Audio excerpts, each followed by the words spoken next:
Oke, baik. Bismillahirrahmanirrahim. Assalamualaikum warahmatullahi wabarakatuh.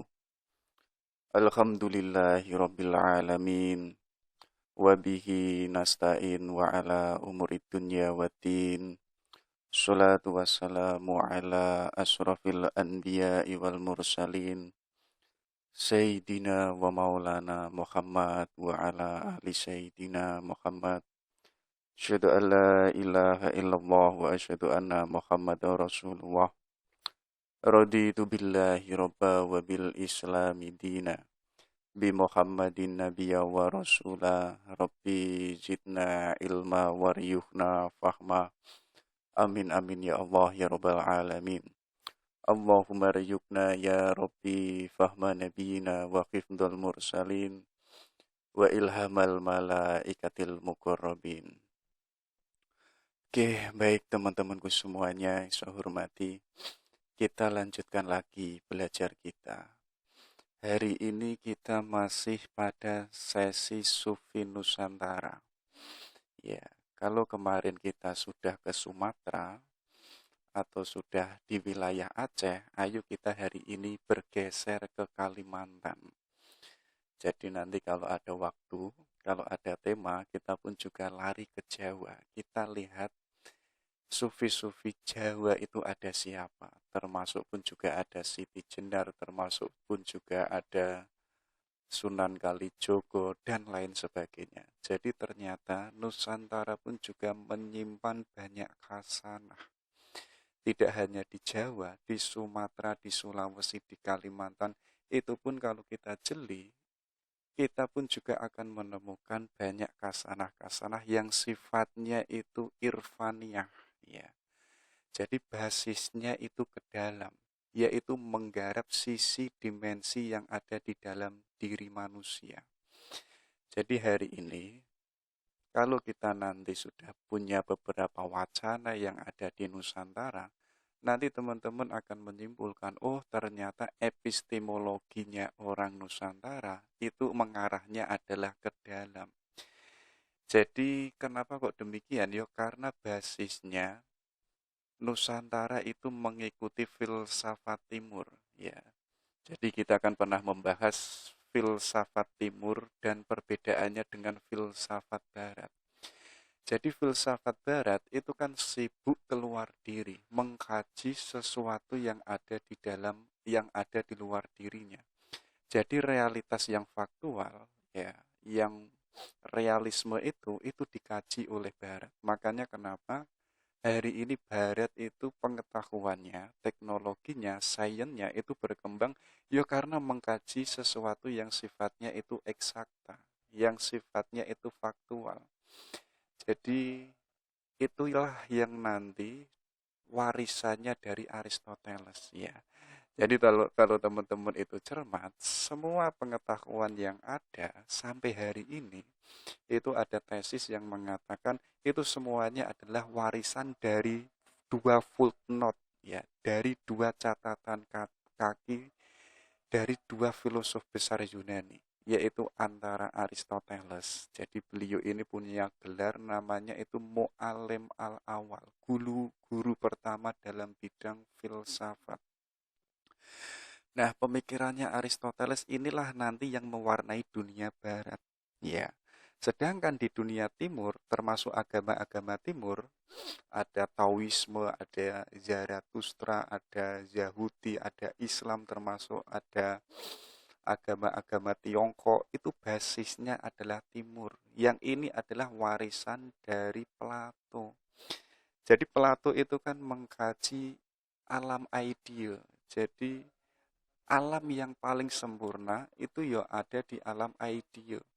Jadi teman-teman hari ini itu kan punya ide-ide yang ada di otaknya. Loh, itu menurut Plato itulah ide yang paling sempurna. Contoh teman-teman punya ide tentang perempuan cantik. Ya. Kemudian teman-teman melihat keluar dirinya, melihat perempuan-perempuan cantik itu sudah nggak sempurna. Karena sesuatu yang di luar diri kita itu kan terikat dengan ruang dan waktu. Mungkin teman-teman hari ini mengatakan ceweknya itu paling cantik. Ya, sadarilah bahwa nanti 5 tahun atau 10 tahun ke depan, atau lebih-lebih punya anak dua, kecantikannya itu tidak sebagaimana 5 tahun yang kemarin atau 10 tahun yang kemarin. Artinya apa? Kecantikannya itu nggak hakiki. Tapi ada loh kecantikan yang hakiki, yaitu ada di alam idea. Inilah nanti yang dikejar oleh Plato. Nah, gagasannya Plato ini termasuk mewarnai cara berpikirnya orang Jawa. Termasuk secara umum adalah Nusantara. Jadi teman-teman, kalau kemarin kita sudah membahas As-Sumatrani, dan termasuk satunya kemarin siapa kok lupa, itu kan basisnya kan ke dalam. Jadi mengejar sesuatu yang abadi, yang sifatnya itu adalah irfaniyah. Makanya hari ini kalau kita menambah ilmu, ya, jadi jangan berhenti pada ilmu saja. Kalau Nusantara termasuk Jawa yang sifatnya itu irfaniyah, jangan sampai ilmu itu hanya sebatas literasi, ya.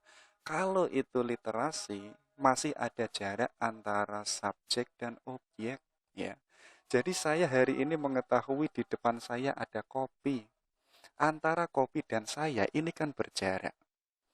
Kalau itu masih berjarak, ya artinya saya tidak mengetahui kebenaran yang hakiki seperti apa manis atau pahitnya kopi yang ada di depan saya. Ya artinya tadi pengetahuannya itu masih berjarak. Nah, kalau itu tadi basisnya irfaniyah, harusnya pengetahuannya itu harus soal objek. Jadi antara objek dan subjek itu sudah tidak lagi terpisah, melainkan sudah menjadi satu kesatuan. Makanya tadi ya, kalau biar itu menjadi satu kesatuan, saya tidak hanya mengetahui apa ini kopi, atau saya tidak hanya melihat di depan saya ini kopi, tapi saya harus mencicipi langsung seperti apa manis atau nikmatnya kopi yang ada di depan saya. Nanti di situ kita baru akan menikmatinya. Oh, ternyata kopinya itu manis. Oh, ternyata kopinya itu hambar. Artinya apa? Kita itu merasakan langsung. Ya, kayak teman-teman itu loh ngejar cewek, ya. Kok hanya dilihatin saja story-nya, orangnya, apalagi profilnya atau YouTube-nya. Ya artinya ya cintanya teman-teman masih berjarak. Kalau itu masih berjarak, teman-teman nggak akan merasakan nikmatnya jatuh cinta. Termasuk teman-teman pun juga tidak pernah merasakan indahnya bersama si dia. Kayak saya tadi melihat kopi, tapi saya tidak tahu rasanya kopi itu seperti apa. Makanya teman-teman, kalau yo sudah naksir sama cewek, jangan diamati saja, harus menjadi satu kesatuan. Kayak bahasanya tadi, yaitu soal objek. Bagaimana si dia dan antara saya itu menjadi satu kesatuan. Yo caranya bagaimana? Yo dekati dia, kejar dia sampai dia ditemukan oleh si teman-teman, ya. Jadi nanti teman-teman itu bisa merasakan yang itu jauh lebih hakiki daripada hanya melihati saja. Oke, itu ya, itu pengantarnya. Jadi apapun itu ilmu yang kita dapatkan hari ini, jangan berhenti pada antara subjek dan objek, ya. Jadi termasuk ilmu apapun yang kita dapatkan, ya, itu harus menyatu. Kayak teman-teman hari ini kan pengetahuannya sudah banyak. Coba dicek sejak SD sampai kuliah S1 atau S3 misalnya, ya. Itu kalau teman-teman tulis di buku catatannya, itu mungkin sudah full mungkin, bahkan bukunya itu kurang. Artinya apa? Pengetahuan kita itu sudah banyak. Nah, pengetahuan yang sudah kita tulis tadi, coba dicek. Yang sudah menjadi sebuah objek itu yang mana? Atau jangan-jangan pengetahuan kita sejak SD sampai hari ini itu masih berjarak.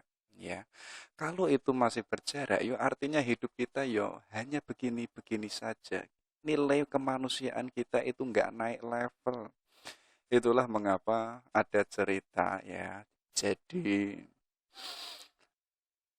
yaitu Abu Hamid Al-Ghazali. Jadi Al-Ghazali itu lagi asik-asiknya ngajar murid-muridnya waktu beliau menjadi pengajar di Universitas Al-Izumiyah. Ya. Al-Ghazali kan terkenal dengan kecerdasannya, rasionalnya pun juga kuat, argumentasinya pun juga sangat kuat. Ya. Waktu ngajar itu tiba-tiba adiknya itu datang. Jadi adiknya itu namanya Ahmad Al-Ghazali. Beliau ini datang tiba-tiba itu mengkritik Al-Ghazali. Ya, jadi adiknya ini bilang, "Wahai batu asah, kamu itu mampu menajamkan orang lain tapi hatimu sendiri itu tumpul." Wah, ini kan kritik yang teksnya sedikit tapi bagi Al-Ghazali itu sangat luar biasa. Inilah nanti yang menjadikan Al-Ghazali kabarnya 6 bulan itu skeptisme. Jadi skeptisme itu mempertanyakan, meragukan pengetahuan yang sudah kita dapatkan, itu kompatibel atau enggak sih, itu proporsional atau enggak sih, jangan-jangan itu hanya sebagai wacana atau literasi, ya. Maksudnya apa? Al-Ghazali itu semacam kayak pisau, ya, yang mampu menajamkan orang lain, tapi hatinya sendiri itu tumbul. Iya, Al-Ghazali itu mampu mencerdaskan murid-muridnya, mampu memberikan pengetahuan macam-macam sama muridnya, tapi dirinya sendiri itu tumbul. Maksudnya apa? Ya tadi, pengetahuannya masih berjarak dengan dirinya. Al-Ghazali mengetahui bahwa adil itu adalah sikap bijaksana. Tapi Al-Ghazali itu orangnya tidak adil, dikit-dikit marah, dikit-dikit ngambek, dan lain sebagainya. Artinya apa? Konsep tentang keadilan yang dipahami itu masih berjarak. Harusnya apa? Seluruh pengetahuan yang kita ketahui hari ini itu harus menyatu dengan diri kita. Kalau kita mengetahui kejujuran, kita tidak hanya mengetahui saja, tapi diri kita menjadi orang yang jujur.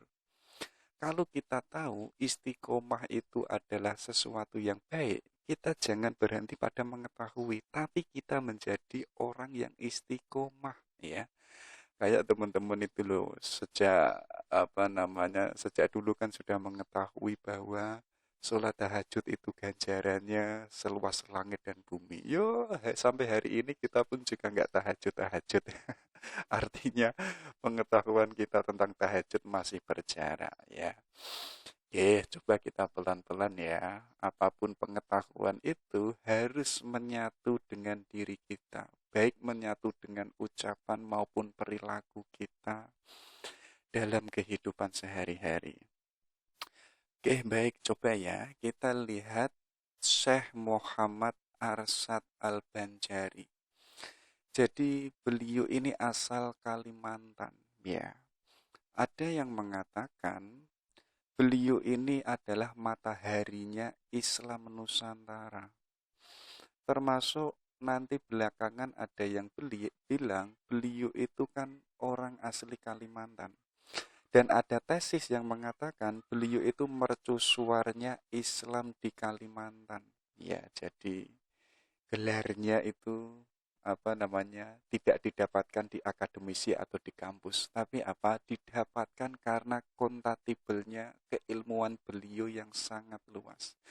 Termasuk nanti beliau waktu pulang dari Mekah itu mampir dulu ke Jakarta. Saat di Jakarta itu bersinggungan dengan orang-orang Belanda. Nah, orang Belanda ini sangat kagum dengan Muhammad Arsyad ini. Dan orang Belanda ini pun juga memberinya gelar yaitu Tuan Haji Besar, ya. Jadi teman-teman kalau pengen punya gelar, catatannya harus menjadi orang yang berilmu dulu, orang yang alim dulu. Oke, jadi itu beliau. Nanti beliau ini lahirnya sekitar tahun 1710 Masehi. Umur beliau panjang. Ada yang mengatakan umurnya itu 102 tahun. Bahkan ada juga yang mengatakan umurnya itu sampai 150 tahun. Ya, jadi umurnya panjang, ilmunya pun juga luas, ilmunya pun juga manfaat. Dan karyanya pun juga ada. Itu Muhammad Arsyad Al-Banjari. Dan beliau sebenarnya ini dari keluarga biasa-biasa saja. Ayahnya itu namanya Abdullah, ibunya itu Siti Aminah, dan sedangkan beliau nama aslinya itu adalah Muhammad. Ya, mungkin bapaknya Arsad ini itibak dengan Kanjeng Nabi ya. Ya.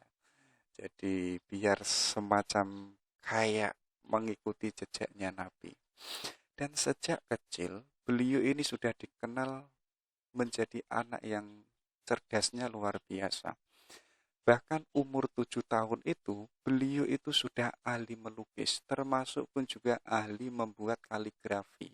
Nah, keahlian inilah nanti yang dilirik oleh sultan saat itu. Jadi ada sultan yang ada di Kalimantan, namanya itu Sultan Tahmidillah. Jadi Sultan Tahmidillah ini nanti akhirnya memboyong Muhammad Arsad ke istana. Ya, jadi ke istana itu biar anak-anak yang ada di istana itu pun juga sama-sama pinter sebagaimana Muhammad Arsad. Ya, jadi nanti ceritanya lama di istana, ceritanya itu sampai 30 tahun dan sampai dinikahkan oleh sultan. Ya, jadi beliau ini menikah, ya nanti istrinya itu hamil, baru Muhammad Arsad itu punya niat untuk pergi ke Mekah yaitu mencari ilmu. Ya, bayangkan di umur sekian beliau itu spirit mencarinya ilmu itu masih menggebu-gebu, berbeda ya dengan kita. Teman-teman kayak saya umur 30 tahun pikirannya kan sudah bercabang-cabang antara ilmu, antara ekonomi, antara jodoh macam-macam. Tapi beliau itu nggak masalah, walaupun sudah punya istri dan hamil, tapi tetap beliau itu punya niatan untuk pergi ke Mekah yang itu mencari ilmu. Nanti di Mekah ada 4 ilmuwan yang sangat terkenal sekali. Jadi orang Timur Tengah kalau menyebut ada ulama Nusantara, itu tidak menyebutnya ulama Nusantara, tapi adalah ulama Jawi. Ya, dan saat itu terkenal sekali ada 4 ulama Jawi, termasuk adalah Arsad Al-Banjari ini. Jadi pertama itu ada Abdul Somad Al-Palimbani, termasuk ada Abdul Wahab Bugis, ya, termasuk pun juga ada Abdurrahman Misri. Nah, yang terakhir inilah Arsad Al-Banjari. Ya, nanti teman-teman kalau itu mengkaji di Kalimantan, ya, itu nanti kita akan menemukan juga ada ulama yang sangat terkenal sekali, termasuk pun juga Arsad ini. Dan ada juga yang itu disebut Syekh Siti Jenarnya Kalimantan, ya. Jadi namanya itu Abdul Hamid Abulung, ya. Jadi kapan-kapan kita kaji ya. Kalau di Jawa itu ada Syekh Siti Jenar, di Kalimantan itu ada Abdul Hamid Abulung, ya. Jadi ceritanya itu persis sama. Jadi Abdul Hamid ini punya ajaran yang itu tidak disetujui oleh Arsad Al-Banjari. Karena apa? Karena Abdul Hamid ini mengarahnya pada wujudiyah. Jadi segala wujud yang ada itu ya wujudnya Allah. Nah, anggapan yang seperti itu, pandangan yang seperti itu ditakutkan oleh Arsad. Nanti orang awam yang belum bisa sampai ke sana, takutnya itu menjadi zindik, ya, meninggalkan tauhidnya atau meninggalkan syariatnya. Akhirnya nanti apa? Sultan itu memvonis bahwa Abdulung ini harus divonis dihukum mati. Jadi ceritanya itu dihukum, ya. Jadi siapa tadi? Abdulung ini dimasukkan di peti, ya. Kemudian petinya itu dilempar ke sungai. Tapi uniknya setiap waktu sholat, ya, petinya itu tiba-tiba naik ke daratan dan petinya itu membuka. Dan Abdul Hamid Abulung ini keluar dari peti kemudian sholat. Ya, entah itu sholat duha, entah itu sholat asar. Ya, nanti kalau sudah selesai sholat, Abdul Hamid Abulung ini masuk peti lagi. Dan petinya terkunci, kemudian ke sungai lagi petinya. Nanti waktu surat lagi seperti itu. Nah, itu kan menjadikan Sultan itu bingung. Loh, ini gimana ya, kok nggak mati-mati? Sudah dimasukkan ke peti kok nggak mati-mati ya. Jadi ingin membunuh wali itu kan juga sulit ya. Akhirnya sultannya ini bilang, tanya sama Abdul Hamid Apulung, "Wahai Abdul Hamid, kok kamu sulit mati, kenapa?" Jadi jawabannya Abdul Hamid Apulung itu, "Kalau kamu mengharapkan saya mati, ambillah senjata yang ada di rumah saya, yang itu ada di dinding. Kemudian nanti taruhlah atau tusuklah di badan saya." Ternyata benar. Dan itu diambil kemudian ditusuk, akhirnya Abdul Hamid ini meninggal. Dan dalam ceritanya, persis seperti Syekh Siti Jenar, nanti darahnya ini mengalir. Dan saat darahnya ini mengalir, itu membentuk kalimat syahadat. Nah, disitulah baru Sultan itu sadar bahwa ajaran-ajarannya Abdul Hamid Apulung itu adalah ajaran yang benar. Jadi saat itu ya, yang dicemaskan oleh Muhammad Arsyad Al-Banjari itu bukan ajarannya itu benar atau tidak, melainkan apa? Melainkan itu takutnya masyarakat nanti meninggalkan syariat ya. Bahkan teman-teman kalau cermat, kalau mengkaji kitabnya beliau yang judulnya itu Kanzul apa namanya? Judulnya itu Kanzul Al-Ma'rifah. Itu kalau kita kaji sebenarnya arah-arahnya pun juga ke wujudiyah ya. Jadi mungkin saat itu pertimbangannya beliau itu masyarakat. Jadi bukan salah atau benernya ajaran wujudiyah. Nanti coba kita lihat ya. Jadi itu Syekh Arsyad Al-Banjari. Nanti ada cerita, waktu beliau belajar di Mekah, itu kabarnya selama 30 tahun. Bayangkan, beliau itu meninggalkan istrinya saat istrinya itu hamil. Dan di Mekah, beliau itu 30 tahun. Ya, jadi anaknya mungkin yang ada di rumah itu sudah besar. Nah, saat di Mekah itu, beliau itu punya rencana sebelum pulang ke Nusantara, beliau itu ingin haji dulu. Nah, saat haji ini, beliau itu ternyata bertemu dengan adiknya. Dan adiknya ini mengabarkan, "Wahai Arsad, putrimu yang ada di rumah itu sudah menjadi putri yang dewasa." Ya, dan putrinya itu menitipkan cincin untuk ayahnya. Wah, itu kan romantis ya. Jadi lama nggak ketemu, dan situasi saat itu bayangkan, belum ada media, belum ada laptop, belum ada Facebook dan macam-macam. Dan waktu yang lama tidak pernah melihat anaknya itu seperti apa. Tiba-tiba ada kabar dan anaknya yang ada di Kalimantan itu menitipkan cincin untuk ayahnya. Wah, itu kan romantis ya.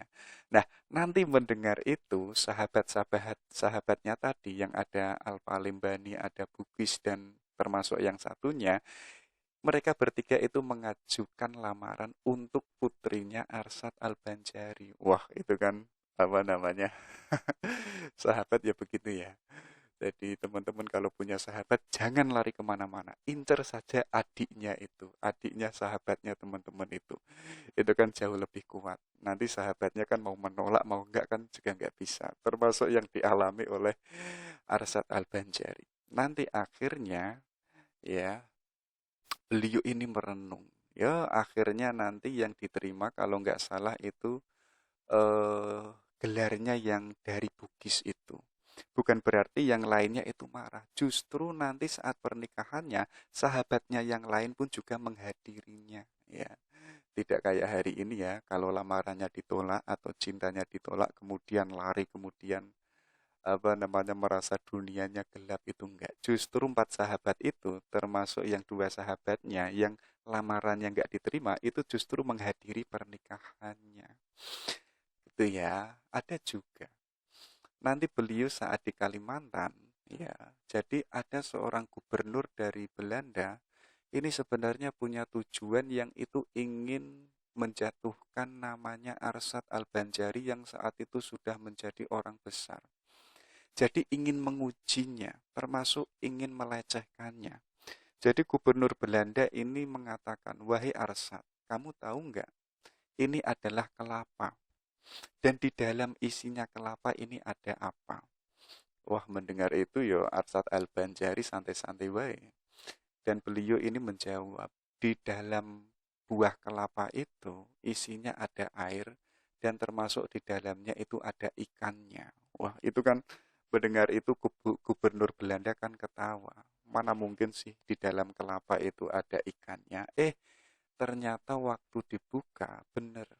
Di dalam isi kelapa itu isinya ada ikannya. Wah, baru di situ gubernur Belanda itu mengakui memang Muhammad Arsad Banjari ini bukan orang biasa. Dia adalah seorang wali, mengetahui yang itu nggak bisa diketahui oleh orang pada umumnya. Oke, itu ya. Itu sedikit dari beliau. Coba kita lihat ya. Yang pertama, beliau ini mengkritik wahdatul wujud. Termasuk pun juga tadi mengkritik pandangannya Abdul Hamid Abulung yang itu arahnya adalah wahdatul wujud. Jadi wahdatul wujud ini meyakini tadi segala sesuatu yang ada sebenarnya itu enggak ada. Jadi wujud yang kita lihat ini sebenarnya adalah representasi dari bayangan yang itu wujud yang hakiki, yaitu adalah wujudnya Tuhan. Jadi teman-teman, kalau itu mengkaji gagasan tentang wujudiyah, nanti akan ketemu pada gagasannya Muhyiddin Ibnu Arabi. Jadi Muhyiddin Ibnu Arabi ini kan punya gagasan yang disebut wahdatul wujud dan mungkinul wujud. Jadi ada makhluk dan ada kholik. Jadi segala realitas yang ada yang itu selain Tuhan, itulah yang disebut makhluk. Nah, kedudukannya makhluk ini itulah yang disebut mungkinul wujud. Jadi kalau itu mungkinul wujud, wujudnya itu ya bisa ada dan bisa tidak ada. Adanya mungkinul wujud itu ya diadakan oleh wajibul wujud. Sedangkan Tuhan itu wujudnya adalah wajib, harus ada. Makanya katanya Arsyad Al-Banjari, beliau itu punya pandangan bahwa tasawuf wujudiyah itu adalah tasawuf yang basisnya itu mulhid ya. Jadi mulhid itu kafir zindik. Jadi menurut beliau, kenapa kok disebut mulhid? Ya karena semacam paham panteistik. Jadi sisa-sisa paham Hindu yang itu ada di masyarakat Banjar. Jadi panteistik itu kan menganggap tadi, semuanya itu ya Tuhan, termasuk manusia itu pun juga Tuhan. Jadi kalau itu semuanya Tuhan, berarti orang Kristen benar dong yang mengatakan bahwa Isa itu adalah Tuhan, ya.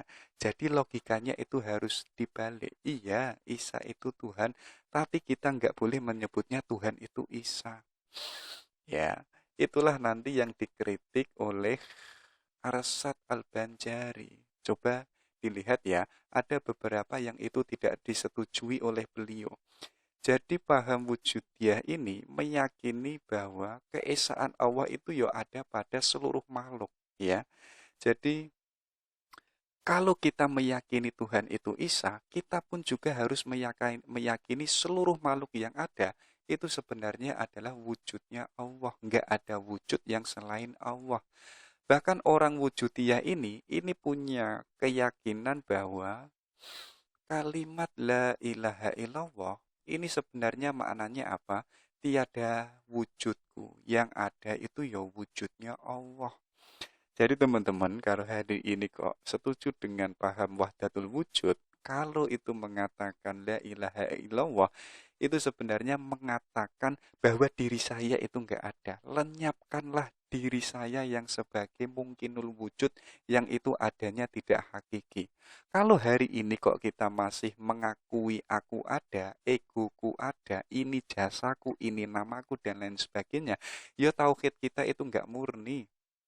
Ya, tauhid kita itu murni, itu ya ketika diri kita sendiri itu enggak ada. Yang ada itu hanya Allah, ya. Jadi paham-paham inilah nanti yang oleh Arsyad Al-Banjari ditakutkan masyarakat yang ada di Banjarmasin itu nanti akan melenceng dari syariatnya.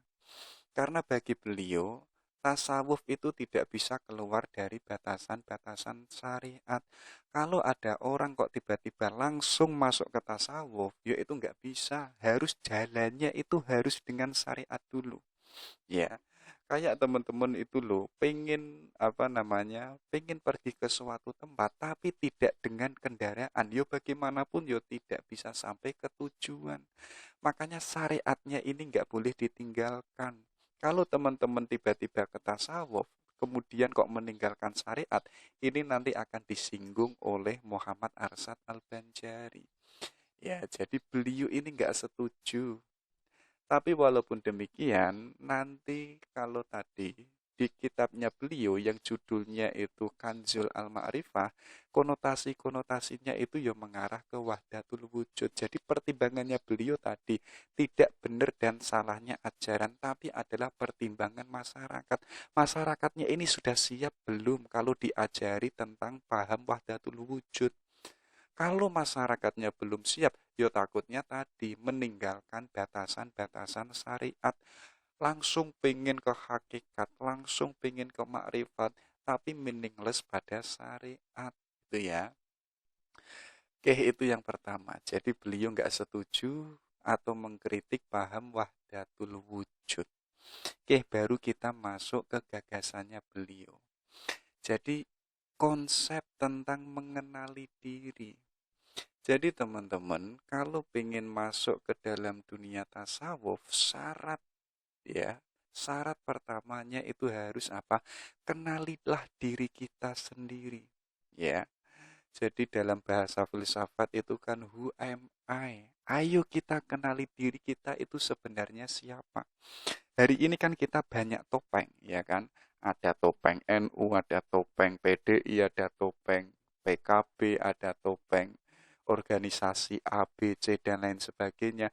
Akhirnya diri kita yo nggak tahu siapa diri kita yang sebenarnya. Kita hari ini membaca diri kita, itu yo melalui topeng-topeng itu. Oh, aku mahasiswa. Oh, aku dari PMII. Oh, aku dari Muhammadiyah. Loh, itu kan hanya label-label. Kalau itu label, artinya yo itu nggak hakiki. Jadi apa? Temukanlah dirimu yang sebenarnya, yang itu bukan label, yang itu bukan topeng. Makanya menurut Syekh Arsyad Al-Banjari, kalau ada orang ingin menjalani dan mengamalkan tasawuf, maka dia itu harus mengenali dirinya. Mengenali diri itu apa? Yaitu kita mengenal itu mengarahnya ke dalam. Ya, jadi mengenal diri itu tidak keluar. Kalau kita keluar, ketemunya tadi saya mahasiswa, saya S2, saya itu dari PMII, macam-macam loh. Itu mengenal yang sifatnya keluar diri. Tapi yang lebih hakiki itu adalah ke dalam diri kita. Ya, coba teman-teman ya, dicek itu atau dicatat untuk mengenali diri, coba ditulis semuanya. Bahwa saya itu mahasiswa semester ini, bahwa saya itu cewek, bahwa saya itu dari organisasi itu nggak apa-apa, ditulis semuanya. Nanti kalau sudah ditulis semuanya, baru tulisan itu dihapus. Tinggal yang tersisa itu siapa? Ya, tersisanya itulah teman-teman. Jadi diri yang hakiki. Diri yang hakiki itu bukan tempelan, bukan sementara, tapi sesuatu yang melekat yang ada di dalam diri kita. Makanya beliau ini punya alternatif ya. Menurut beliau, untuk mengenali diri itu ada 3 hal ya. Yang pertama apa? Ayo kita mengenali asal kejadian kita itu dari siapa ya. Jadi asal kejadian kita itu ya dari Nur Muhammad ya. Makanya itu kan ada hadis qudsi, kuntum kahzan mahfian fa ahbabtu an u'rifa. Nanti kan ada teks selanjutnya bahwa gara-gara engkau Muhammad aku menciptakan alam semesta termasuk adalah makhluk manusia. Jadi limpahan pertama yang itu keluar dari dirinya Tuhan itu Nabi Muhammad. Tapi Nabi Muhammad yang sifatnya itu masih cahaya. Jadi adanya Muhammad inilah nanti Allah itu menciptakan alam semesta beserta isinya. Biar apa? Biar makhluk-makhluk yang itu nanti menduduki alam semesta itu mengenal Tuhannya. Makanya pertama apa? Sebelum kita mengenali Tuhan, ayo kita kenali asal kejadian kita itu dari mana. Makanya orang Jawa itu punya filosofi yang disebut sangkan paraning dumadi. Jadi kita itu dari mana, kita itu nanti kemana, dan nanti kita itu finalnya itu sampai mana. Jadi dalam bahasa Al-Quran itulah yang disebut innalillahi wa inna ilaihi roji'un, kita dari Allah, ya. Dan nanti kita pun juga kembali ke Allah. Tapi untuk kita mengenali diri, kejadian kita yang sebagai manusia, kita itu ada, yaitu karena adanya Nur Muhammadiyah. Disitulah alam semesta ada. Jadi itu yang pertama. Yang kedua, ya, untuk mengenali diri kita yang hakiki, ayo kita mematikan diri kita sebelum kita mati, ya. Jadi ini kan kelihatan ya, yang basisnya itu wujudiyah tadi. Ya walaupun beliau itu mengkritik, tapi beliau pun juga agak sedikit memakai paham wujudiyah, nggak ada soal. Karena tadi pertimbangannya itu adalah masyarakat itu sudah siap atau belum, ya. Jadi coba ya teman-teman, mematikan dirinya sebelum kita itu mati. Maksudnya apa? Ayo kita lenyapkan ego kita. Hari ini kan ego kita masih kuat, ya. Keinginan kita masih banyak, hasrat kita pun juga masih banyak. Kalau kita hari ini hasratnya masih banyak, egonya masih macam-macam, ya bagaimanapun kita nggak bisa melenyapkan diri kita, ya. Kalau kita masih ada ego, ya bagaimanapun ya Tuhan itu nggak bisa masuk ke dalam diri kita. Kalau kita memakai kacamatanya Mansur Ibnu Al-Halaj, itu kan ada teori yang disebut nasut dan lahut. Nasut inilah yang ada di dalam diri manusia. Makanya tugas manusia apa? Yaitu mematikan nasutnya yang sebagai manusia. Bukan berarti kita itu mati, tapi yang kita bunuh itu yo nasutnya atau nafsu-nafsu kejelekan, keinginan, hasrat yang ada di dalam diri kita.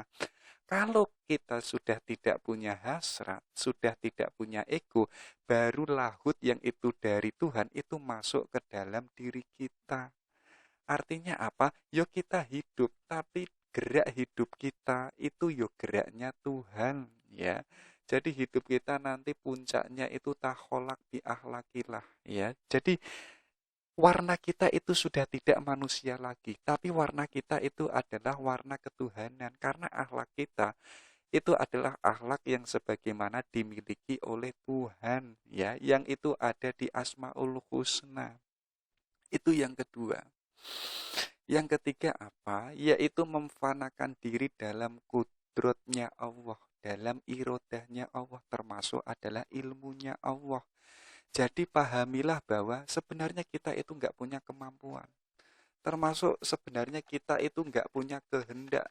Termasuk apa? Sebenarnya kita itu nggak bisa apa-apa kalau bukan Allah yang memberikan ilmunya kepada kita. Makanya kita nggak boleh sombong, ya.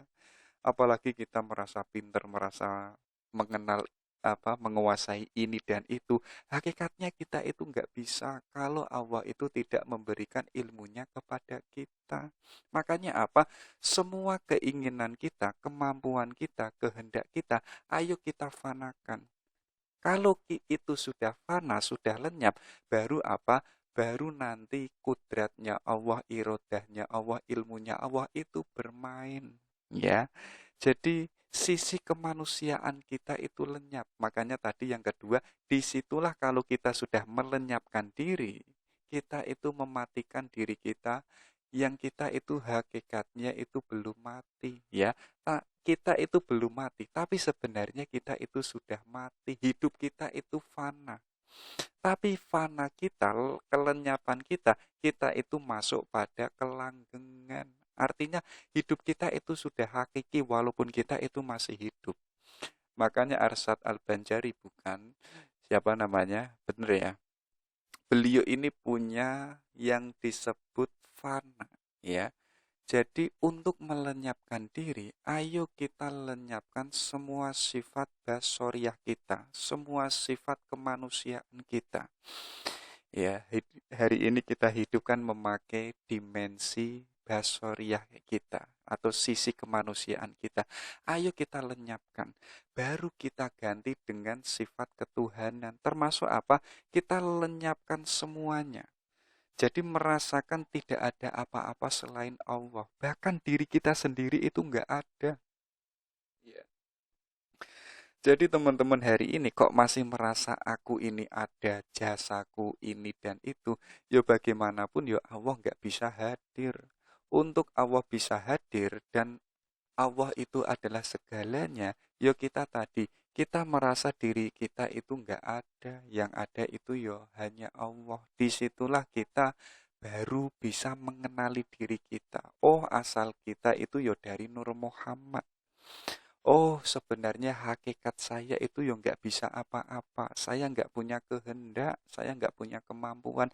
Bahkan saya itu nggak punya ilmu apa-apa kalau itu bukan dari Allah, ya. Oke, itu ya. Coba teman-teman ya, ayo kita who am I, kenali diri kita. Kalau kita sudah mengenali diri kita, ayo kita pelajari yang itu dimensi tasawuf, ya. Jadi katanya beliau, ya, hubungan antara syariah dan torekoh, ya, dan hakikat itu nggak bisa dipisahkan, ya. Jadi antara syariat dan torekot hakikat itu ya sebagaimana segitiga. Dan segitiga ini nggak bisa diambil salah satunya. Kalau teman-teman ingin belajar hakikat, ya teman-teman nggak boleh meninggalkan syariat. Kalau teman-teman belajar torekot, ya teman-teman dasarnya pun juga harus syariat. Itu adalah tiga hal yang nggak bisa dipisahkan. Ya, hari ini kan seolah-olah kita sombong, kita merasa bisa, tiba-tiba langsung masuk ke hakikat. Kemudian kita meaningless pada syariat. Yo bagaimanapun yo hakikat yang kita amalkan itu yo batal. Ya, karena apa? Menurut beliau, setiap yang zohir itu pasti ada batinnya. Dan syariat itu adalah zohir, torekot itu adalah ibadah zohir dan batin. Dan hakikat itu adalah ibadah batin. Ketiga-tiganya itu yo ibadah zohir dan batin yang harus diamalkan secara bersamaan.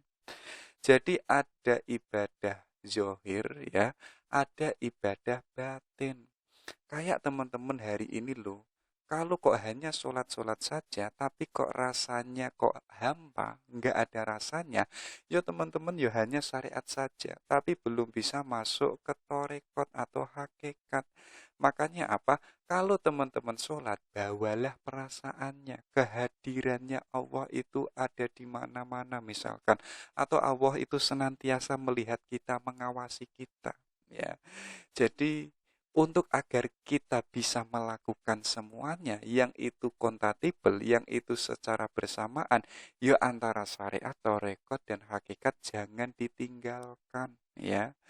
Kayak misalnya teman-teman mengejar ceweknya, hanya ngejar saja. Tiap hari jemput, tiap hari WA, tiap hari kemana-mana bareng. Tapi nggak ada rasanya. Itu kan omong kosong. Ya kayak teman-teman itu melakukan syariat, tapi sisi batiniahnya itu nggak ada. Ya bagaimanapun ya rasanya nggak indah ya. Tapi berbeda, kalau teman-teman langsung pengen hakikat, gambarannya teman-teman itu kalau ditanya, kamu jatuh cinta nggak sama dia? Iya mas, saya jatuh cinta. Tapi teman-teman nggak mau jemput, nggak mau WA-an, nggak mau pengertian. Tapi ketika ditanya, yang penting itu saya jatuh cinta mas, ya. Artinya apa? Teman-teman itu masuk ke hakikat, tapi meninggalkan syariat. Tidak mau sholat, tidak mau sholat duha, tidak mau baca Quran, dan lain sebagainya. Tapi ketika ditanya, jawabannya yang penting saya itu mencintai Tuhan. Yo bagaimanapun gak bisa. Harusnya apa? Harusnya ada sisi zohir, yo ada sisi batin. Yo mengejar ceweknya, tapi pun juga ada dimensi batiniahnya, yaitu naksir misalkan, yaitu jatuh cinta sama dia. Termasuk pun juga dalam wilayah-wilayah ibadah, ya. Jadi itu adalah tiga hal yang itu harus diamalkan bersamaan. Karena apa? Karena syariat dan hakikat itu sebagai sa'i maknawi. Jadi satu makna yang tidak bisa dipisahkan. Kalau ditinggalkan salah satunya, ya tasawufnya itu rusak. Kalau kok kita hanya torekot saja, ya, ya tasawuf kita pun juga rusak. Untuk tasawuf kita itu bisa sampai puncaknya, ya puncaknya kan bisa macam-macam, bisa mahabbah, bisa divine love, bisa ma'rifah, tapi bagaimanapun kita nggak boleh meninggalkan ketiganya. Ketiganya itu yo satu kesatuan yang nggak bisa dipisahkan, ya. Itu menurut Arsyad Al-Banjari, ya. Jadi dimensi tasawuf antara syariat, torekot, dan hakikat itu nggak boleh ditinggalkan salah satunya. Semuanya itu harus dipakai, semuanya itu harus dijalankan. Karena dalam ibadah itu ada sisi zohir dan ada sisi batin. Ini loh, beliau itu punya metafor yang itu disebut anak tangga. Jadi anak tangga pertama itu adalah syariah. Dan teman-teman nggak bisa masuk ke anak tangga yang kedua kalau teman-teman tidak melalui anak tangga yang pertama. Makanya untuk bisa masuk ke torekot, yuk kita harus selesai dulu tangga pertama, yaitu syariat. Kalau syariat kita sudah jelas, syariat kita sudah kita jalankan semuanya, baru kita bisa masuk ke anak tangga kedua, yaitu adalah torekot. Jadi tarekot ini ya tata cara pelaksanaan kita dalam beribadah sesuai dengan tuntunan Rasulullah, ya. Waya sholat ya sholat, waya puasa ya puasa. Artinya apa? Artinya aplikatif. Kita tidak hanya mengetahui saja, tapi kita menjalankannya. Kayak tadi, pengetahuannya tidak berjarak dengan dirinya, melainkan sudah objek, sudah dijalankannya, sudah dirasakannya. Kalau kita sudah sukses pada anak tangga kedua, yaitu torekot, ya, jadi jalan hidup kita itu sebagaimana Rasulullah dan para sahabat termasuk para walinya Allah. Baru kalau kita sukses, kita bisa naik lagi yang itu anak tangga ketiga, yaitu hakikat. Jadi hakikat menurut Arsyad Al-Banjari itu adalah ruh, ya. Ruh sisi yang ada di dalam diri kita. Nanti kalau teman-teman sudah bisa masuk ke anak tangga yang ketiga, teman-teman itu apa? Kalau ibadah atau hidupnya itu sudah merasakan kalau Allah itu senantiasa hadir. Gambarannya kayak teman-teman itu sholat itu loh. Jadi sholat itu merasakan kalau Allah itu senantiasa hadir. Kalau kok kita tidak merasakannya, anggaplah saja bahwa Allah itu senantiasa mengamati kita. Dan itu kalau kita sudah masuk ke hakikat, itu tidak hanya saat kita sholat, bahkan gerak hidup kita itu merasakan kalau Allah itu senantiasa mengawasi kita dan Allah itu senantiasa hadir. Jadi itu ya, itu tiga metafor tasawuf yang itu nggak bisa ditinggalkannya. Kalau pengen masuk ke anak tangga ketiga, ya kita harus melalui dulu anak tangga pertama. Anak tangga pertama itu harus sukses. Kalau kita nggak sukses, yuk kita tidak bisa masuk ke anak tangga kedua. Ya, itu yang disebut torekot. Kalau torekot kita nggak sukses, ya hidup kita kok masih bolong-bolong, tahajudnya masih bolong-bolong misalkan, atau sholat wajibnya masih bolong-bolong, yo torekot kita yo nggak selesai-selesai. Jangan salah, para wali, ya masuk bukan wali, para apa namanya para murid atau orang pejalan menuju tasawuf itu jangan salah loh ya. Mereka itu butuh waktu tahunan tahun ya. Itu kan ada stasiun-stasiun, entah itu tobat, entah itu tawakal, entah itu ikhlas macam-macam, dan itu membutuhkan satu stasiun itu membutuhkan beberapa tahun. Jangan dikira kita 1 tahun itu langsung masuk ke hakikat itu mustahil. Karena apa? Karena itu ya pendidikan jiwa. Berbeda dengan pendidikan yang ada di kuliah. Teman-teman 4 tahun itu langsung wisuda. Kalau itu pendidikan yang mengarahkan, yang arahnya itu sisi batiniah kita, itu nggak ada wisudanya. Dan itu nggak ada waktunya. Dan waktunya itu sangat lama. Bahkan untuk kita sukses pada tangga pertama, kita itu kan nggak tahu waktunya sampai kapan. bahkan bisa 20 tahun, bahkan bisa 30 tahun. Nanti kalau kita sudah sukses di 30 tahun ini, baru kita masuk ke torekot. Dan kita pun juga nggak tahu suksesnya torekot itu nanti berapa tahun. Nanti baru masuk ke hakikat. Dan itu perjuangannya para sufi. Mereka itu sabar. Mereka itu tetap kukuh dengan apa? Dengan pendidikan jiwanya atau yang disebut tazkiyatun nafas, ya. Jadi itu anak tangga dalam tasawuf. Makanya beliau itu mengatakan apa? Syariah tanpa dengan hakikat adalah hamba. Demikian juga hakikat tanpa syariah adalah sia-sia. Jadi teman-teman kok hari ini hanya sibuk pada syariat saja, tapi kok nggak masuk pada hakikat, ya teman-teman ya nggak bisa merasakan indahnya bersama Allah, ya. Karena apa? Karena sisi batiniahnya itu nggak dipakai. Kayak tadi yang diucapkan oleh Arsyad Al-Banjari. Jadi ada sisi zohir dan ada sisi batin, ya. Kalau sisi batinnya kok nggak digarap, kok kita hanya sibuk pada sisi zohirnya saja, ya jiwa kita ya hampa. Kita tidak bisa merasakan kehadirannya Allah. Kita nggak bisa merasakan kerinduannya bersama Allah, ya. Kayak teman-teman itu loh, tiap hari jemput, tiap hari WA-an, tapi nggak ada jatuh cintanya. Yo bagaimanapun yo rasanya hampa. Demikian juga dengan hakikat tanpa syariat adalah sia-sia, ya. Pengen masuk ke hakikat, tapi syariatnya ditinggal, ya.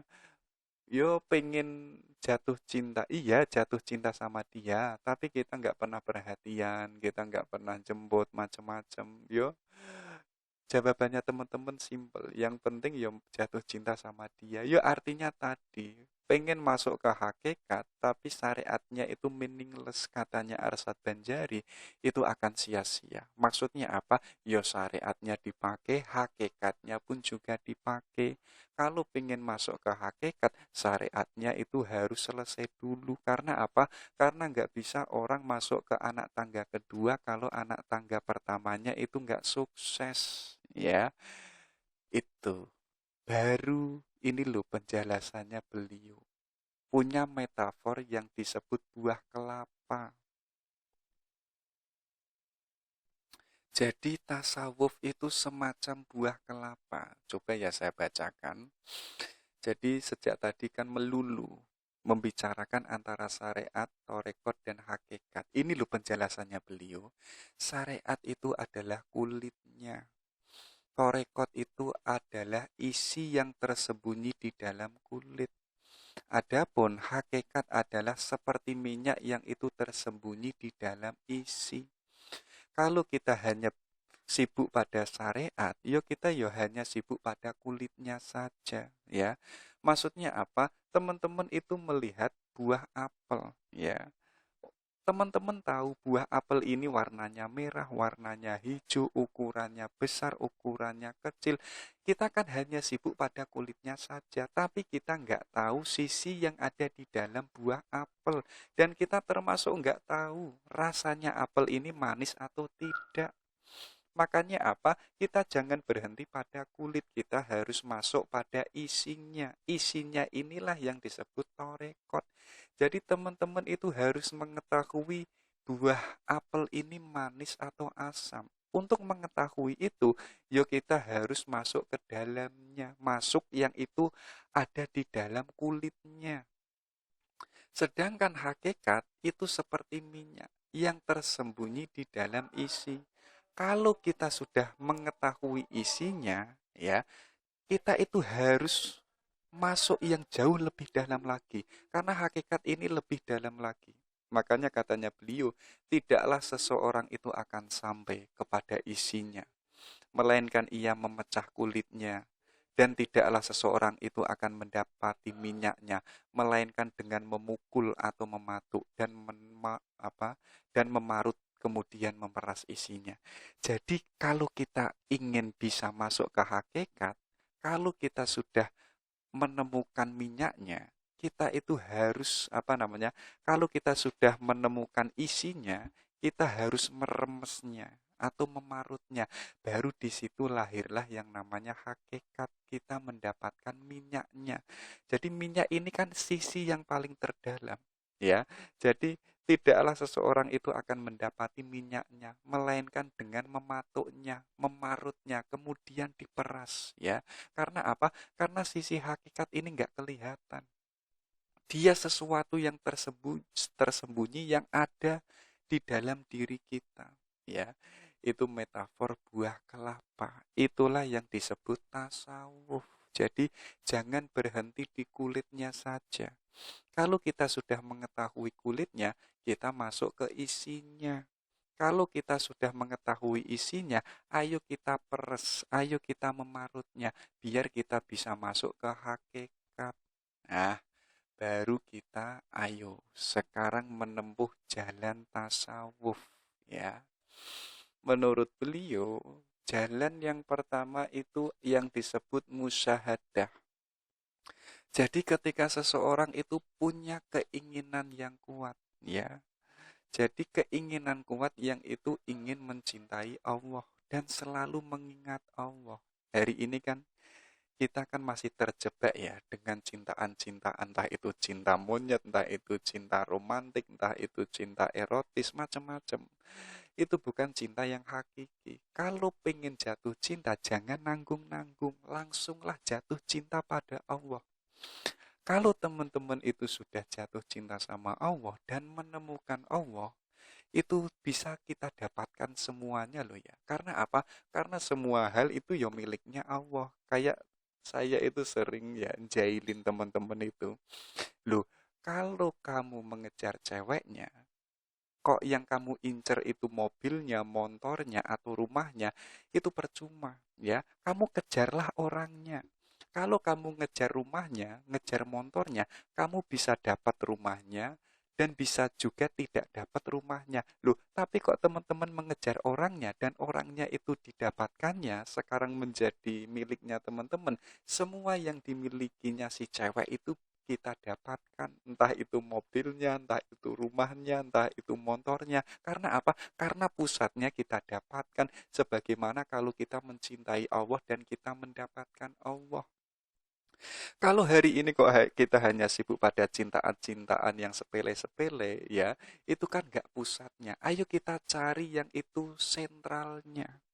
Kalau sentralnya itu Allah, yuk kita pertanyakan, kita itu lebih hakiki mencintai dia atau mencintai Allah. Kalau saya mencintai dia, apakah bisa nanti bisa mengantarkan cinta kita kepada Allah? Yo kalau bisa yo lanjutkan ya. Jadi cintanya itu karena Allah. Tapi kok arah kita kok langsung ke atas, cinta ke Allah dan mendapatkan Allah. Yo apapun yang dimiliki oleh Allah, yo kita dapatkan. Gambarannya kayak tadi, kita mengejar cewek yang cewek ini punya macam-macam. Nanti kalau kita sudah dapatkan, semuanya yang dimiliki oleh si cewek ini, yuk kita dapatkan karena kita sudah mendapatkan dia. Dan dalam musyahadah ini, ayo kita latihan. Latihan apa? Mengingat Allah setiap waktu, setiap detik. Coba teman-teman dicek ya, dalam sehari itu 24 jam, kira-kira mengingat Allah itu berapa jam? Atau mungkin saat ibadah, atau mungkin saat sholat. Setelah sholat nanti hilang. Pikirannya itu sudah ekonomi, pikirannya sudah HP, macam-macam. Artinya apa? Artinya Allah itu hilang. Kalau Allah itu hilang, ya akhirnya ya kita nggak sukses menempuh jalan tasawuf. Ya, makanya ayo kita latihan. Yang kemarin kita sibuk mengingat masa depan, yang kemarin kita sibuk mengingat masa lalu, mungkin yang teman-teman patah hati atau belum bisa move on dan lain sebagainya. Ayo sekarang kita alihkan ingatan kita yang itu mengarahnya adalah ke Allah. Inilah yang disebut ihsan tadi. Jadi dalam hidup kita, kita merasakan Allah itu senantiasa hadir dan mengawasi kita. Kalau kita nggak bisa demikian, yakinilah bahwa Allah itu ya senantiasa hadir. Nah, kalau kita sudah sukses di sini, baru kita masuk ke level yang kedua, yaitu adalah muraqabah. Ya, ini adalah hasil dari usaha kita tadi yang disebut musyahadah. dalam musyahadah kita kan latihan untuk senantiasa mengingat Allah, baik berdiri, baik duduk, baik di dalam kesunyian, baik di dalam keramaian. Kalau kita sudah sukses, akhirnya apa? Akhirnya segala amal ibadah itu seolah-olah itu ya melihat Allah itu hadir di depan kita. Jadi apa? Teman-teman itu pengen pergi, Allah itu ya hadir ya. Jadi teman-teman itu misalkan lagi berduaan, ya Allah itu ya hadir. Jadi pacarannya itu ilahi rojiun atau niatnya itu ke Allah. Wah, itu kan alasannya teman-teman saja. Baru yang terakhir yaitu muhadaroh. Ya, ini adalah buahnya. Ketika kita sudah sukses musyahadah, murokobah, buahnya adalah hadirnya hati yang senantiasa mengingat Allah. Sekarang yang kita ingat itu bukan urusan duniawi lagi, bukan urusan materi-materi, itu urusan yang sepele. Ya, yang kita ingat itu yo kebesarannya Allah. Allah itu senantiasa hadir. Allah itu senantiasa meliputi kita. Ya, itulah jalan untuk masuk ke dalam tasawuf. Ya, kalau ini tingkatannya belajar seorang salik. Ya, jadi tingkatan pertama itu yang disebut tingkatan mubtadi. Ya, bentar ini ada. Oke, kita lanjutkan. Tingkatan pertama itu disebut mubtadi. Ini adalah orang yang pemula. Jadi orang yang itu sadar kalau sisi batinnya itu masih ada kotoran-kotoran jiwa, masih ada kesombongan, masih ada riak, masih ada ujub ya. Jadi pada sisi pertama ini ayo kita tahali, ayo kita kenali diri. Makanya tadi di awal Syekh Arsyad Al-Banjari itu kan mengajak kita sebelum kita masuk tasawuf, ayo kita kenali diri kita. Termasuk apa? Kita kenali sisi batiniah kita, apakah masih ada kotoran atau jangan-jangan sisi jiwa kita itu masih gelap. Kalau sisi jiwa kita masih gelap, ya bagaimanapun nanti jalan kita menuju tasawuf itu ya nggak sukses. Makanya apa? Tingkatan mubtadi ini, ayo kita apa? Kenali kotoran-kotoran yang ada di dalam jiwa kita.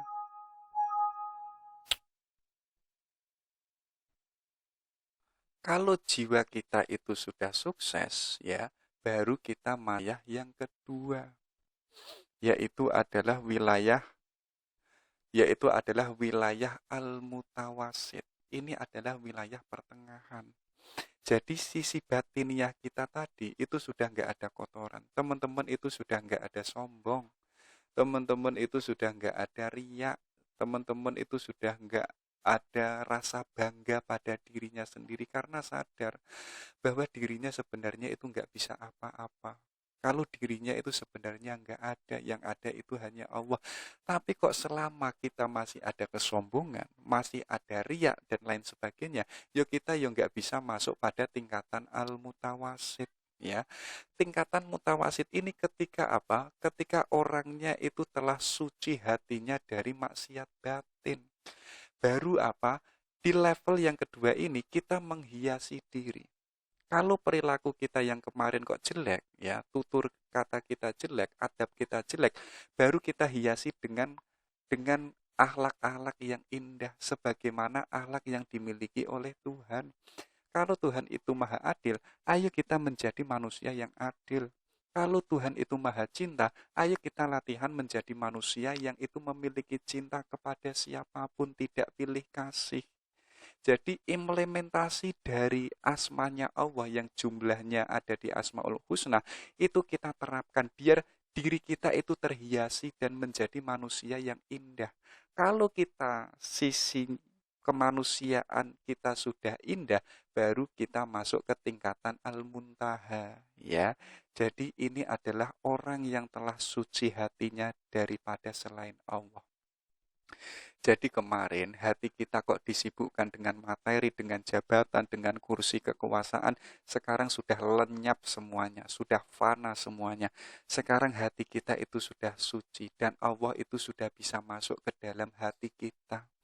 Jadi hatinya teman-teman itu yo isinya yo nggak ceweknya, nggak mantan-mantannya, tapi yo isinya adalah Allah ya. Itu tingkatan belajar tasawuf. Jadi ayo kita mulai dulu. Yang pertama, kalau kita sudah mengetahui ada sisi kejelekan yang ada di dalam diri kita, ayo kita usahakan kita buang semuanya. Jangan sampai ada titik hitam yang ada di jiwa kita. Entah itu kesombongan, entah itu pengen merasa dianggap, entah itu pengen merasa dihargai, dihormati, semuanya hilangkan. Baru kalau itu sudah bisa sukses, baru kita masuk ke tingkatan al-mutawasid. Kita menghiasi diri kita. Jadi riya, ujub, gondop itu sudah hilang. Baru kita menghiasi diri kita dengan perilaku-perilaku yang indah. Kalau diri kita itu sudah indah, barulah Allah itu hadir. Kita bisa apa namanya? Kita bisa melihat Allah itu ada di sekeliling kita. Karena apa? Karena hati kita sudah suci, sudah bisa merasakan kehadirannya Allah. Kenapa kemarin kita tidak bisa merasakan kehadirannya Allah? Ya karena masih banyak penyakit yang ada di dalam jiwa kita. Oke, kalau ini tingkatan tauhid. Oke, baru kita masuk ke amalan zikir. Coba ya teman-teman itu dipraktekkan. Jadi ini ada di kitabnya beliau yang judulnya itu Risalah Kanzul Al-Ma'rifah. Jadi kalau teman-teman itu zikir, coba ada beberapa yang harus kita cermati. Yang pertama, sebelum kita berzikir, ayo kita terlebih dahulu bersuci, baik itu najis maupun dari hadas, ya. Jadi kok kita mengucapkan subhanallah, tahmid, alhamdulillah, dan lain sebagainya, tapi kok pakaian kita kotor, pakaian kita kok masih ada najis, yo itu yo zikir kita yo sama saja. Jadi zikir itu kan melatih sebenarnya, mengingat Allah, termasuk apa? Mendidik jiwa kita agar jiwa kita yang kemarin sibuk dengan urusan mengingat materi-materi duniawi, sekarang dengan latihan berzikir, jiwa kita itu terdidik untuk mengingat Allah. Tapi kok cara zikir kita kok tidak perhatian dengan adanya najis dan hadas, yo akhirnya apa? Akhirnya zikir kita yo hanya sebatas berhenti di lisan. Yo mungkin kita mengingat Allah saat berzikir, tapi nanti setelah selesai Allahnya hilang. Makanya apa? Lebih afdol, ayo badan kita itu harus suci. Termasuk pun juga tempatnya, termasuk pun juga pakaiannya. Itu yang pertama. Yang kedua, ya, kita itu bersuci dari hadas dengan berwudu. Hakikatnya itu apa? Itu membersihkan sisi batiniah yang ada di dalam diri kita. Ya, termasuk apa? Teman-teman harus banyak mengucapkan istighfar. Ya, mungkin kemarin jiwa kita yang tadi telah disebutkan banyak ada kotoran-kotorannya. Entah itu kotoran dengki, entah itu sombong, dan lain macam-macam. Tapi kok kita mau mengistiqomahkan berwudu, dan kita sadar wudu itu tidak hanya membersihkan kulit, tidak hanya membersihkan wajah, tangan, atau kaki, tapi apa? Tapi lebih masuk ke dalam dimensi batin kita. Jadi dimensi batin kita yang kemarin mungkin ada titik hitam, sekarang sudah tersucikan dengan air wudhu. Kemudian yang ketiga apa? Ayo saat kita berzikir, kita biasakan dengan memakai pakaian yang warnanya putih, ya. Termasuk apa? Ayo kita mencari tempat yang sunyi dan sepi. Alasannya biar kita itu lebih fokus dan lebih khusyuk. Teman-teman hari ini kok zikirnya di halte, zikirnya kok di tempat dangdutan misalnya, atau di tempat orang-orang nongkrong kedai kopi, yo bagaimanapun yo kita nggak bisa khusyuk. Misalnya teman-teman misalnya dengan pakaian putih kemudian wirid di tempat kedai kopi, itu malah diketawain orang. Kelihatan lucu karena bukan tempatnya. Jadi tempat yang pas agar kita bisa fokus dan khusyuk dalam berzikir, ayo kita mencari tempat yang sunyi dan sepi. sepi. Biar apa? Biar kita itu bisa langsung dialog dengan diri kita dan langsung bisa dialog dengan Allah. Makanya teman-teman hari ini itu jangan bosan-bosan di dalam kesendiriannya, ya. Jadi sendiri itu sebenarnya kenikmatan yang luar biasa. Kita itu bisa jujur dengan diri kita. Kita itu bisa dialog dengan diri kita. Berbeda kalau hari ini kok kita kerumunan, ya, tiap hari bersinggungan dengan orang lain, dengan macam-macam. Kita lupa berdialog dengan diri kita. Kalau kita lupa dialog dengan diri kita, ya bagaimana mungkin kita bisa masuk ke wilayah sisi batiniah kita. Ya, coba teman-teman ya, misalkan sehari itu cari waktu saja, 1 jam misalnya, di wilayah sunyi dan sepi nggak ada orang. Yang ada itu ya teman sendiri saja, dirinya sendiri. Dan kemudian teman-teman mengucapkan zikir, ya, mengingat Allah, mengingat kebesarannya Allah, itu jauh lebih masuk menancap ke dalam jiwa kita. Termasuk apa? Mengerjakan sholat sunnah 2 rakaat sekali salam. Ya, tujuannya apa? Yaitu untuk memohon taufik dan hidayahnya dari Allah. Ya, sebenarnya tadi yang telah disinggung oleh Arsyad Al-Banjari, kita itu nggak bisa apa-apa.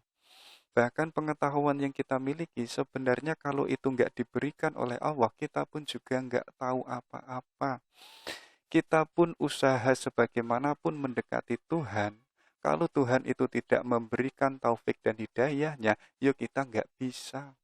Makanya itu ada sufi, kalau nggak salah Junaid Al-Baghdadi, ya. Sebenarnya manusia itu walaupun ribuan tahun menuju ke Allah, kalau Allah itu tidak membantunya, manusia itu nggak bisa. Makanya ayo kita jangan bosan-bosan meminta atau memohon kepada Allah. Biar Allah itu melancarkan suluk kita atau jalan kita. Ya, kalau badan kita sudah bersih, ya, atau pakaian kita sudah bersih, dan kita kok sudah di tempat yang sunyi, ayo sekarang kita duduk bersila, menghadap kiblat dan meletakkan kedua telapak tangan di atas kedua lutut. Baru kita mengucapkan zikir, la ilaha, ya.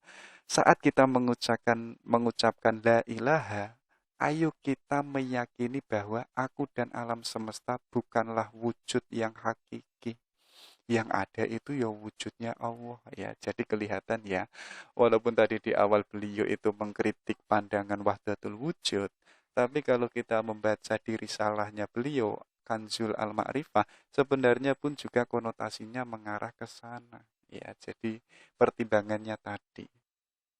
Jadi, ayo saat kita mengucapkan la ilaha, ya, kita meyakini diri kita itu enggak ada. Ya, kalau diri kita enggak ada, ayo kita yakini juga bahwa alam semesta yang besar ini hakikatnya enggak ada. Hakikatnya itu enggak wujud, wujudnya itu ya diadakan. Walaupun alam semesta dan kita yang sebagai manusia itu ada, sebenarnya adanya kita itu enggak hakiki, adanya kita itu sementara, bisa ada dan bisa tidak ada. Kemudian apa? Ayo kita membaca illallah, ya. Saat kita membaca illallah, ayo kita pejamkan mata dan kita meyakini kalau Allah itu wujud yang hakiki. Jadi yang berbunyi la ilaha, kita itu menyengkal semuanya, melenyapkan semuanya, tinggalkanlah Allah saja. Jadi saat la ilaha kita menghilangkan semuanya termasuk diri kita, kemudian kita mengucapkan illallah, yang ada itu ya hanya Allah, kita nggak ada. Di titik itu ketika sudah ada kesadaran yang ada Allah, baru kita membaca Allah, Allah, Allah. Dan kita membiasakan dalam setiap situasi kehidupan kita. Entah kita kuliah, entah kita ngajar, entah kita itu sedang ada kesibukan apa, ayo kita istiqomahkan, kita biasakan. Walaupun tidak dengan lisan, ya, kita biasakan dengan ucapan kolbu, ucapan hati. Jadi teman-teman itu ada di mana misalkan, ya. Tapi hati kita itu sering mengucapkan Allah, Allah, Allah. Karena apa? Karena yang main itu ya sisi batiniah kita. Kalau itu nggak dibiasakan, ya sisi batiniah kita ya nggak bisa. Yang terakhir apa? Yaitu menyebut hu. Ya. Yang itu dipanjangkan. Saat kita menyebut hu, ya, seolah-olah diri kita itu lenyap.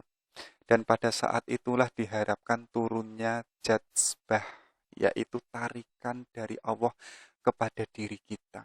Ya. Jadi hu itu kan sudah tidak bernama, sudah tidak Allah, sudah tidak Tuhan, melainkan adalah Dia. Dan di saat itulah ada semacam tarikan nafas yang itu masuk ke dalam diri kita. Kalau kita nggak lakukan, yuk kita nggak bisa merasakan jalannya apa. Jalannya ayo kita lakukan pelan-pelan. Ini nggak secara tiba-tiba. Melainkan apa? Butuh latihan dan konsentrasi yang serius. Misalnya teman-teman sehari pengen melakukan zikir semacam ini, itu nggak optimal. Butuh latihan, butuh kebiasaan, butuh kekhusukan, butuh tempat yang sepi, yang sunyi. Gitu ya, ada lagi zikir yang itu dari Torekot Samaniyah. Jadi beliau itu pun juga mengikuti Torekot Samaniyah. Jadi amalan zikir yang pertama, ayo kita memperbanyak sholat dan zikir ya. Entah itu sholat sunnah, entah itu zikir yang macam-macam, ayo kita perbanyak. Dengan tujuan apa ya tadi? Mengingat Allah. Yang mulanya kita seolah-olah jauh dengan Allah, ayo kita mendekati Allah dengan sholat dan zikir. Yang kedua apa? Ya, kalau kita bersosial, jangan lupa loh ya, kita harus berlemah lembut kepada fakir miskin. Ya, makanya itu kan ada konsep kalau teman-teman mau buka bukunya, judulnya itu The Arts of Loving, Seni Mencintai. Ini buku dari Erich Fromm, orang Jerman. Ya, Erich Fromm itu menegaskan, ayo kita berlemah lembut pada fakir miskin, pada orang yang nggak mampu. Ayo kita mencintai orang yang nggak bisa apa-apa, yang nggak punya apa-apa. Selama kita tidak bisa mencintai orang fakir miskin, yuk bagaimanapun kita bisa mencintai orang yang ada di atasnya. Kenapa kok logikanya demikian? Kok hari ini fokus kita mencintai orang yang punya, orang yang kaya, orang yang punya sesuatu hal yang banyak? Ya bagaimana kalau titik fokusnya kita itu, kita nggak bisa mencintai orang yang nggak punya apa-apa. Makanya kalau target kita, logika kita, mencintai sesuatu yang kecil, itu nanti kita akan mudah mencintai sesuatu yang besar. Ya, mencintai fakir miskin saja bisa, apalagi mencintai orang yang kaya. Makanya, ayo kita berlemah lembut kepada manusia, semua orang. Hari ini kan kita fanatik ya, hanya berlemah lembut kepada organisasi kita, hanya berlemah lembut kepada kekasih kita, tapi sama orang lain kasar. Kita hanya mencintai partai kita hanya mencintai dogma-dogma yang kita itu ada di dalamnya. Tapi dengan dogma yang lain kita sinis, kita mencari kesalahan mereka. Yo bagaimanapun ya kita nggak sukses dalam menuju Allah. Karena apa? Karena Allah sendiri itu nggak fanatik. Cintanya Allah itu ya kepada setiap manusia. Tidak memandang itu Islam, tidak memandang itu kafir, tidak memandang itu Yahudi. Semuanya diberikan cinta yang sama. Ayo kita latihan, tidak hanya mencintai satu orang, mencintai semua orang. Wah, itu kalau kedengeran ceweknya bisa marah itu. Ya teman-teman jawab saja, itu jauh lebih hakiki gitu ya. Yang ketiga apa? Tidak mencintai dunia. Gambarannya itu kayak seorang sufi yang namanya itu Nasruddin Hoja. Ini sebagai gambaran saja. Jadi teman-teman kalau mencari bukunya, nanti sampulnya gambarnya itu Nasruddin Hoja naik keledai. Tapi Nasruddin Hoja ini saat naik keledai itu tidak menghadap ke depan, tapi menghadap ke belakang. Ini sebenarnya simbolisme, ada semantiknya. Jadi keledai itu simbolisasi dunia. Kalau itu dunia harus kita tunggangi. Kalau itu dunia kita nggak boleh kita jadikan kiblat, tapi apa? kita harus belakangi ya. Dunia itu jangan dijadikan kiblat, tapi apa? Kedudukannya itu harus ada di bawah kaki kita. Termasuk kedudukannya harus ada di belakang kita. Kiblat kita ya tetap Allah. Dari situ kalau kita kok bisa, ya kita tidak akan bisa mencintai dunia. Kalau selama ini kok kita masih sibuk dengan cinta-cintaan dunia, termasuk sesama manusia, boleh. Tapi cinta kita itu harus mengarah ke langit. Tapi kok kita hanya berhenti mencintai manusia, tapi kok tidak mengarah ke langit, yuk kita yuk akan tertipu. Nanti teman-teman kecewa, patah hati, merasa dunia itu gelap ya, merasa dunia itu sudah selesai mau bunuh diri, yo salah dewe. Karena cintanya itu tidak mengarah pada ke langit, yaitu ke Allah. Makanya ayo kita latihan untuk tidak mencintai duniawi. Yang keempat apa? Ayo kita menukarkan akal basoriyah dengan akal robaniyah. Ya, artinya apa? Akal kemanusiaan kita lenyapkan. Kita ganti dengan akal yang sifatnya itu ketuhanan. Ya, jadi kalau akal manusia biasanya kan kalkulatif, ya. Biasanya pengen timbal balik, saya memberi ini, tapi teman-teman mengharapkan nanti akan dibalas yang lebih. Karena apa? Ya karena akal manusiawi, sifatnya kayak orang dagang, yang dicari adalah keuntungan. Tapi kok kita bisa menukarkan akal basoriyah dengan akal robaniyah, dan kita bisa masuk ke akal robaniyah, kita sudah tidak kalkulatif lagi. Kita sudah tidak mikir lagi untung rugi. Gambarannya kayak orang jatuh cinta. Orang yang sudah mencintai itu tidak mikir kehilangan berapa. Tidak mikir tenaganya itu sudah hilang berapa, itu enggak. Karena apa? Yang dipikirkan itu Yosidia. Bahkan dirinya sendiri itu yang dipikirkan itu hanya memberi. Bahkan tidak pernah terbesit pun dalam pikirannya untuk meminta balasan. Itu enggak ada. Yang terakhir apa? Yaitu amalan zikir. Ayo kita menauhidkan Allah dalam zat, sifat maupun af'alnya. Itu ya, coba teman-teman kalau bisa mempraktekkan salah satu dari ini saja, termasuk berlemah lembut kepada setiap manusia, itu sudah luar biasa. Oke, baru kita masuk ini loh, yang sangat unik menurut saya. Jadi konsep mati sebelum mati, ini melanjutkan yang tadi yang mengenali diri kita. Jadi sebenarnya konsep mati sebelum mati ini ada dua dimensi. Dimensi pertama itu syariat. Dimensi yang kedua itu adalah tasawuf atau sufistik. Jadi yang wilayah syariat ini bermakna apa? Ayo dalam hidup kita jangan lupa mengingat mati. Hidup kita itu terbatas. Umur kita itu paling berapa sih? Mungkin paling mentok 70 tahun. Ya, makanya apa? Kita nggak boleh sombong karena hidup kita itu terbatas. Makanya hari ini kenapa? Kalau jiwa kita, hati kita itu sudah keras, ayo kita ke kuburan ya. Karena nasihat yang terbaik itu adalah mengingat mati. Dan kita kan nggak tahu matinya kita itu kapan ya. Kalau kita kok sudah punya kesadaran itu, artinya apa? Hidup kita itu nggak sepele. Hidup kita itu penuh pertimbangan. Karena kita nggak tahu. Dan bisa juga besok kita mati, atau jangan-jangan 1 minggu ke depan kita mati.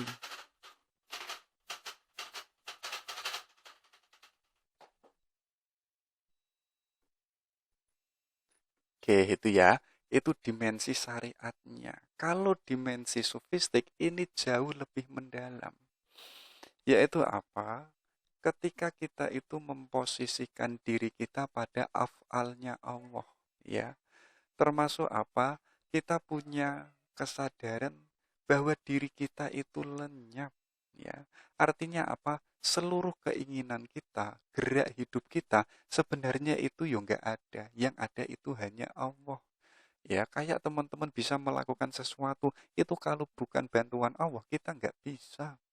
Teman-teman hari ini bisa mencapai ini, mencapai itu. Kalau itu tidak afalnya Allah, kita nggak bisa. Karena apa? Karena diri kita itu fana. Kita sebenarnya itu nggak ada. Kalau kita sudah mengejar konsep mati sebelum mati, sampai diri kita itu fana. Fana itu artinya lenyap. Lenyap itu bukan berarti kita itu mati usia, itu enggak. Tapi apa? Yang kita lenyapkan itu sisi nasut kita, egoistik kita. Jadi teman-teman hari ini kan keinginannya banyak. Egonya pun masih ada, harapannya pun juga masih banyak. Ayo kita fanakan, ayo kita lenyapkan. Kalau kita sudah lenyapkan, nanti yang ada itu apa? Af'alnya Allah. Allah akan senantiasa intervensi. Kalau Allah sudah intervensi, kita itu akan bakok, kita itu langgeng, walaupun kita itu sudah hidup. Walaupun kita itu masih hidup.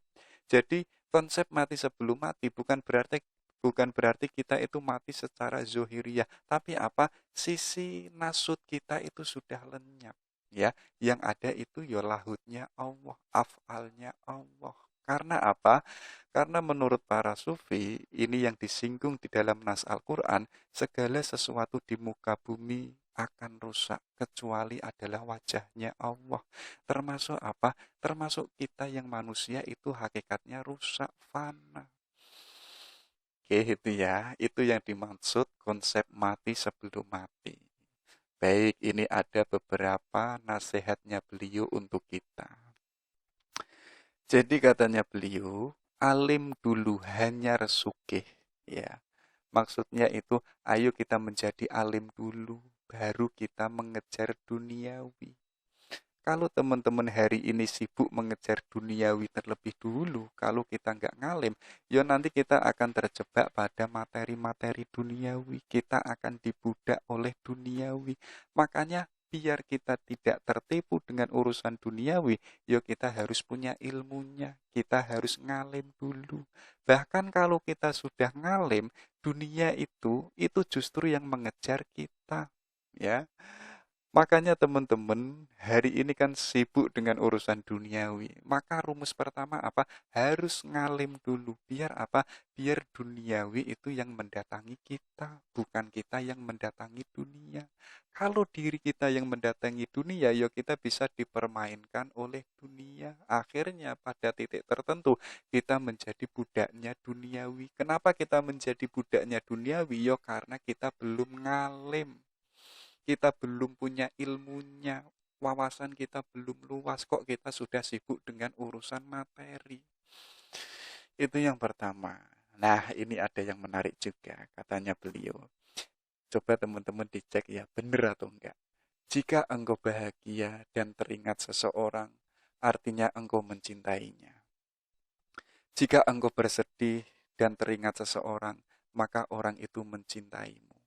Jadi teman-teman kok hari ini bahagia, senang luar biasa, tiba-tiba kok mengingat seseorang yang ada di sana, artinya teman-teman itu sedang mencintainya. Tapi kok sebaliknya, teman-teman ada di momen sedih, galau, stres, ya, kuliah nggak lulus-lulus, ya, dan di saat kesedihannya itu tiba-tiba kok mengingat seseorang, artinya orang itu sedang mencintaimu, ya. Jadi di sisi saat kita bersedih, kok kita mengingat seseorang yang ada di sana itu sedang mencintai kita atau sedang rindu sama kita. Tapi kok kita bahagia, tiba-tiba kok mengingat seseorang, artinya kita sedang mencintai dia. Itu ya. Ada juga. Lebih mudah mengubah gunung menjadi debu daripada menanamkan cinta di hati orang yang penuh kebencian. Bagaimanapun, ya, kita berikan cinta kita kepada mereka yang orangnya itu penuh kebencian. Orang benci itu nggak bisa menerima cinta kita. Ya, teman-teman itu bagaimanapun sibuk ya memberi perhatian, memberikan kasih sayang pada orang yang jiwanya penuh kebencian. Justru malah apa? Justru kita itu menerima imbasnya. Makanya lebih mudah mengubah gunung menjadi debu daripada menanamkan cinta di hati orang yang penuh kebencian. Makanya kenapa hari ini misalnya kita kok sulit mencintai orang, coba dicek ya, jangan-jangan hati kita itu penuh dengan kebencian. Akhirnya kita sulit mencintai orang. termasuk kita sulit mencintai Allah. Karena apa? Masih ada kotoran-kotoran yang ada di dalam jiwa kita. Makanya tugas kita apa? Tazkiyatun nafas. Kita bersihkan seluruh kebencian-kebencian itu agar kita itu bisa menerima cintanya Allah, termasuk kita bisa mencintai Allah. Nah, ada lagi. Jangan menjelaskan dirimu kepada siapapun. Karena orang yang menyukaimu tidak butuh itu. Dan orang yang membencimu tidak mempercayainya. Jadi teman-teman, sesibuk apapun menjelaskan dirinya, aku ini orang baik loh ya. Aku ini orang pinter loh ya, aku ini dermawan loh ya, itu nggak penting ya. Orang yang tidak menyukai kita itu nggak butuh itu. Sedangkan orang yang membenci kita tidak mempercayainya. Percuma kita sibuk menjelaskan diri kita itu siapa kepada siapapun ya. Kayak channel ini saya menerangkan macam-macam. Saya tidak pernah membuka diri saya. Karena apa? Karena nggak penting menjelaskan diri saya itu siapa. Biar orang lain sendiri yang menggalinya atau yang mencarinya. Ada juga, lidah orang berakal berada di belakang hatinya. Sedangkan hati orang bodoh berada di belakang lidahnya. Maksudnya apa?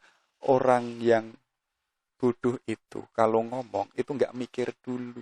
Ya, mikir itu harus dipertimbangkan, harus dicermati dulu. Jangan sampai pikiran kita itu ada di bawah hati kita, ya. Jadi kalau teman-teman kok ngomongnya asal-asalan, nggak penting, jangan-jangan apa? Jangan-jangan akal kita itu ada di belakang hati kita. Akhirnya apa? Akhirnya yo hati kita itu, akhirnya yang kita ucapkan itu yo nggak penting-penting. Ada juga, jangan gunakan ketajaman kata-katamu pada ibumu yang mengajarimu cara bicara.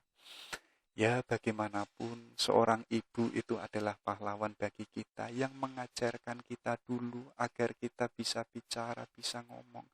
Sekarang kita sudah kuliah, sudah pinter, dialektika kita sudah bagus, logika kita sudah mantap ya. Sekarang kita membantah ibu kita, mendebat ibu kita. Jangan sampai. Kita harus ingat, kita sejauh ini bisa ngomong dulu yang mengajari ibu kita. Yang terakhir, jadilah seperti bunga yang memberikan keharuman kepada tangan yang merusaknya. Coba dilihat ya, bunga itu kan diam. Ada badai, ada orang yang merusaknya, bunga itu tetap diam. Dia nggak pernah membalasnya. Tapi dalam kediamannya, bunga itu mekar, mewangi, tampak indah ya. Dan mewanginya, tampak indahnya itu bukan untuk dirinya, tapi untuk semua orang yang melihatnya, walaupun orang lain itu tangannya sering merusak. Maka jadikanlah hidup kita itu seperti bunga. Terserah orang lain itu pengen menghujat kita, merusak kita, apalagi memfitnah kita, biarkan. Kalau kita bisa seperti bunga dan bisa mekar dan mewangi, kita justru itu akan bisa mengalahkan mereka. Ya, jadi walaupun mereka itu menghardik kita dan lain sebagainya, ayo kita tetap seperti bunga yang mekar, yang mewangi. Ya, oke, itu beberapa nasihatnya Muhammad Arsyad Al-Banjari. Oke, baik, semoga manfaat ya. Setidaknya kita punya pandangan sufi dari Kalimantan ya, karena beliau tadi yang disebut mercusuarnya Islam di Kalimantan. Oke, sekian. Assalamualaikum warahmatullahi wabarakatuh.